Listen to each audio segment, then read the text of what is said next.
இதே அந்த ரிதன்யா வந்து இப்போ சாகாம தற்கொலை பண்ணிக்காம வெளியே வந்து இந்த மாதிரி பிரச்சனைன்னு சொல்லியிருந்தா என்ன நடந்திருக்கும்?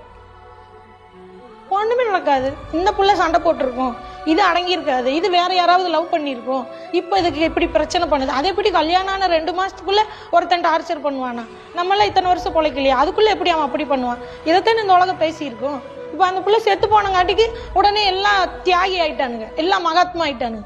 இதுக்கு எல்லாரும் தற்கொலை பண்ணி தான் இவங்களுக்கு நிரூபிக்கணுமா? நான் பாவம்னு நான் காட்டுறதுக்குன்னு நான் தற்கொலை பண்ணாதான் என்னை நல்லவன்னு நம்புமா இந்த உலகம்? புரியுதா?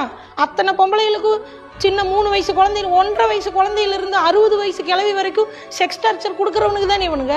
அவனுங்களெல்லாம் இந்த சமூகம் என்ன பண்ணிருச்சு? ஒன்றுமே பண்ணாது.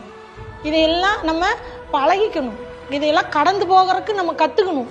அதுதான் இந்த சொசைட்டி நம்மளுக்கு சொல்லி கொடுக்குது. இவங்களுக்கு தண்டனை கொடுக்குறக்கோ, இவங்க நம்மளை கையை பிடிச்சி இழுக்காமல் இருக்கிறக்கோ, கெட்ட வார்த்தை பேசாமல் இருக்கிறதோ இவங்களால பண்ணவே முடியாது. இவங்க எல்லாம் பண்ணுவாங்க.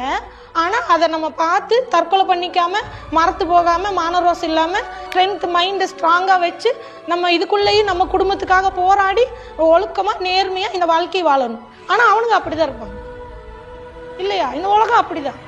இதுக்குள்ளே நம்ம வாழ்ந்துக்கணுமே தவிர இவங்களாம் இதை செய்யாமல் இருக்க மாட்டாங்க. அப்போ ஒரு லேடிஸ் ஜெயிக்கிறது எவ்வளோ கஷ்டம்னு நினச்சி பாருங்க.